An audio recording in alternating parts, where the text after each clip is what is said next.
ఇండియాలోనే #1 varicose veins hospital Avis vascular centre.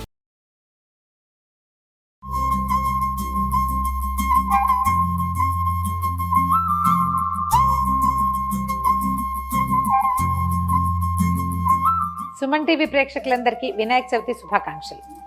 వినాయకుడికి ఇష్టమైన నైవేద్యాలు 2-3 రకాలు చేస్తున్నాం. అందులో ఈ పూట ఏం చేద్దామంటే మనం బెల్లం ఉండ్రాళ్ళు చేద్దాం. మామూలుగా ఉండ్రాళ్ళు అంటే బియ్య పిండిని ఉడికించి చిన్న ఉండలు చేసుకుంటాం, దాన్ని పప్పులో వేస్తాం, పాయసంలో వేస్తాం, ఎలాగోలాగా చేస్తాం కదా. ఇవి ఇదేంటంటే పూర్తిగా బెల్లంతోటే ఉండ్రాళ్ళు చేసి వాటిని మళ్ళీ ఇంకొకసారి స్టీమ్ చేసి నైవేద్యం చేయటం కొన్ని ప్రాంతాల ఆచారంగా ఉంటుందండి.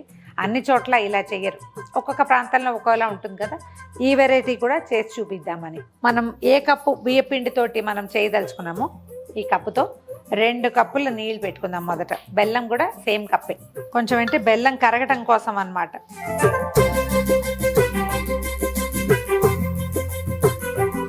మనం రెడీగా పెట్టుకున్న బెల్లాన్ని ఇందులో వేసేద్దాం. బెల్లం ఏమి మరకలు అంటే మురికి నలకలు మట్టి గిట్టి లేకపోతే మంచిదండి, లేకపోతే ఒకసారి వడపోసుకోండి, అది మంచిది. బెల్లం నీళ్ళని కొంచెం తెరలనిద్దాం. దీనికి పెద్ద పాకంగా హడావిడిగా ఏమి ఉండదండి, బెల్లం కరగటమే ఇంపార్టెంట్. బెల్లం నీళ్ళు మరుగుతున్నాయి కదా, ఒక 1/2 కప్పు శనగపప్పుని 1 గంటన్నర ముందే నానబెట్టుకోవాలి. ఈ నానబెట్టిన శనగపప్పుని ఇందులో వేసేద్దాం. ఇదేంటంటే శనగపప్పు నానింది కాబట్టి ఉడికిపోతుంది, అంత అనుమానం ఏం లేదు. ఇది ఉడకటానికి కొంచెం సమయం పడుతుంది. పప్పు కొంచెం మెత్తగా అయ్యాక అప్పుడు బియ్యపిండి వేసుకుందాం. మీడియం ఫ్లేమ్ మీద పప్పును ఉడకనివ్వండి.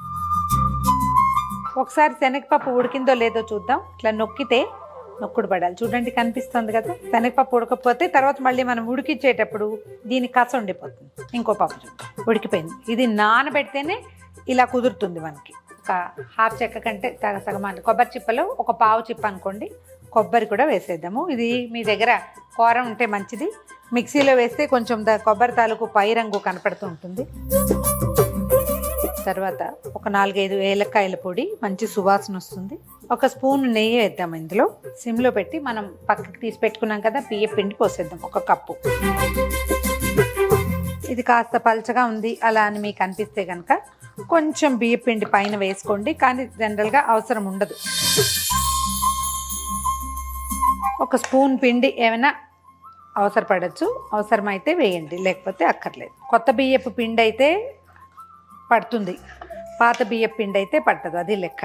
మనం వేసిన బెల్లాన్ని బట్టి వీటి రంగు వస్తుందండి. బెల్లం కనుక కొంచెం తెల్ల బెల్లం అయితే మనకి చలిమిడి, ఇది మనం ఉడకబెట్టిన పదార్థం ఉండ్రాళ్ళ పిండి లైట్ కలర్లో కనిపిస్తుంది. ఒకవేళ బెల్లం మంచి ముదురు రంగు బెల్లం అయితే దీని కలర్ ఇంకొంచెం అట్రాక్టివ్గా కనిపించే అవకాశం ఉంటుంది.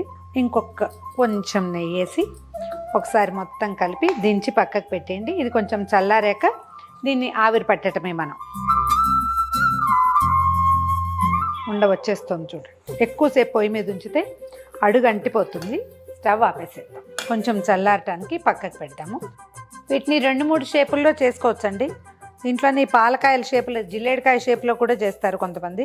మన అలవాటుని బట్టి మనం ఎలా చేసుకోదలిస్తే అట్లా, చేత కావాలంతే, ఏది కుదిరితే అది చేసుకోవటం. కొన్ని ఉండలు చేద్దాము, కొన్నేమో ముఠియాలని చేస్తారు, అంటే మనకి ఇలా గుప్పెటితోటి చేసేదన్నమాట, అలా కూడా చేసుకోవచ్చు. సేమ్ పిండే, అప్పుడు 2 వేరు పదార్థాలలాగా ఉంటాయి. నివేదనలకి నెంబర్లు ఆలోచిస్తారు కదా, ఇన్ని అంకె పెట్టాలని 9 పెట్టుకుంటారు కదా, అందుకని అట్లా చేసుకుంటాం అన్నమాట. కొద్దిగా చేసుకుని ఉండలు చేసేస్తే సరిపోతుంది. ఈ 9 ఉండలు చేసాం కదా, కొంచెం చేసుకుని వీటిని ఎట్లా అంటే ఇగో ఇలా చేతి వేళ్ల గుర్తులు పడేలాగా చేస్తారు. వేళ్ల గుర్తులు పడతాయి చూడండి. నా వేళ్ల గుర్తులు అసలు పడవండి, నాకు అంత గట్టిగా నొక్కటం రాదు. అన్నీ ఉండలు చేసేస్తూ ఉంటాను నేను. అలవాటు ప్రకారం ఎట్లా కుదిరితే అట్లా చేసుకోండి. ఇవి ఉడకాలి కదా, ముందు కొంచెం స్టీమ్ అవ్వాలి కదా, అందుకని కొసలు సన్నగా ఉండి మధ్యలో కొంచెం పెద్దదిగా ఉండేలాగా చేసుకుంటే సరిపోతుంది. ఇవి కూడా ప్రాక్టీసేనండి, తరచూ చేస్తుంటే వస్తాయి. ఏటా ఇవే చేస్తామనుకోండి, వాళ్ళకి గోరుమిట్టిలో అవి చేసే వాళ్ళు చూడండి టకటకటకా చేస్తారు. మనలాంటి కొత్త వాళ్ళని చేయమంటే చేత కాదు కదా. నేను ముండలే చేస్తా ఎప్పుడు. ఈసారి ప్రతి వాళ్ళు అవి చేయరా అని అడుగుతున్నారని ఇలా చేయబోతున్నాను. కానీ ఇదంతా చేత కాదు, ప్రాక్టీస్ చేస్తుంటే వస్తుంది అంతే మనకి. రకానికి 9 చొప్పున 3 షేపుల్లో చేశాను చూడండి. కొన్నేమో ముఠియాలు వేళ్లతో చేసేవి, కొన్ని ఉండలు, కొన్నేమో చిన్న చిన్నవి అంటే అప్పచ్చుల్లాగా. వీటన్నిటిని మనం స్టీమర్లో పెట్టుకుందాము. ఇది ఐకియాలో దొరుకుతుందండి. దేంట్లో కావాలంటే దాంట్లో పెట్టుకుని, అంటే పెద్ద పాత్రలో పెట్టుకుని స్టీమ్ చేసుకోవచ్చు. అన్నీ పేర్చేద్దాము.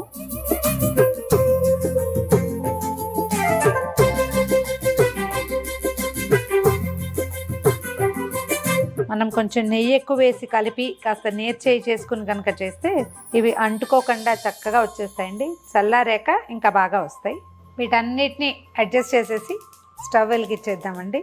ఆవిరిపోకుండా ఏదైనా ఒక వెడల్పాటి దీన్ని కరెక్ట్గా కవర్ అయ్యే మూత పెట్టేస్తే నిదానంగా మీడియం ఫ్లేమ్లో స్టీమ్ అవ్వనండి. 8 నుంచి 10 నిమిషాల వరకు స్టీమ్ చేస్తే ఆవిరిలో పూర్తిగా చక్కగా పక్వంగా అవుతాయి, ఎంతో బాగుంటాయి. స్వామికి నివేదన చేయటానికి కూడా ఈ ఉడికించి ఆవిరి పట్టిన వస్తువు ఎక్కువ శ్రేష్టం అని చెప్తారు.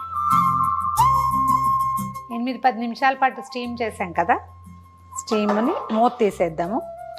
కొంచెం దీన్ని సెటిల్ అవనిస్తే మంచి బెల్లము కొబ్బరి కలిసి ఉడికిన వాసన వస్తున్నాయి. కొంచెం ఆరనివ్వకపోతే ఇవి మీకు జిగురుగా తడిగా కనిపిస్తాయండి. కాసేపు స్టీమర్లో వదిలేస్తేనే మంచిది, లేకపోతే అతుక్కుంటున్నట్టు ఉంటాయి. ఈ తడి చల్లారాలన్నమాట. తడి ఆరిపోవాలి, చల్లారేసరికల్లా తడి ఆరిపోతుంది. మన 2 రకాల నైవేద్యాలని విడివిడిగా వేరువేరు పళ్ళాల్లో పెట్టి స్వామివారికి నివేదన చేసేయటమే. కొంచెం ఆరితే ఇవి కొంచెం డ్రైగా కనపడతాయి మనకి. బెల్లం ఉండ్రాళ్ళు, కొబ్బరి, శనగపప్పు కలిపి చేసుకున్నాము. దీన్ని 3 వేరువేరు షేపులో చేసి ఇవి 3 రకాల నైవేద్యాలు అవుతాయి కదా. ఇవి 3, తర్వాత ఏమో రవ్వ కుడుములు చేస్తాము 4, పాల తాలికలో బెల్లం తాలికలో చేస్తాము 5 రకాల నివేదనలు, ఒక్కొక్కటి 9 చొప్పున. ఇవి చిన్న చిన్న షేపులో చేసేవి 9. వాటిని ఏదైనా బౌల్స్లో చిన్న చిన్న బేసిన్స్ లాంటి వాటిలలో పెట్టేసి స్వామివారికి నివేదన చేసుకోవచ్చు. 9 రకాల నైవేద్యాలు చేయాలన్న లెక్క ఉన్నప్పుడు ఇలాంటివి చేసుకుంటే మనం ఈజీగా 9 నెంబరు మీట్ అవ్వగలుగుతాం. ట్రై చేసి చూడండి.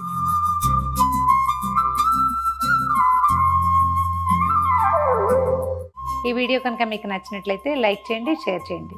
మరిన్ని ఇంట్రెస్టింగ్ వీడియోల కోసం సుమన్ టీవీకి సబ్స్క్రైబ్ చేసుకోండి.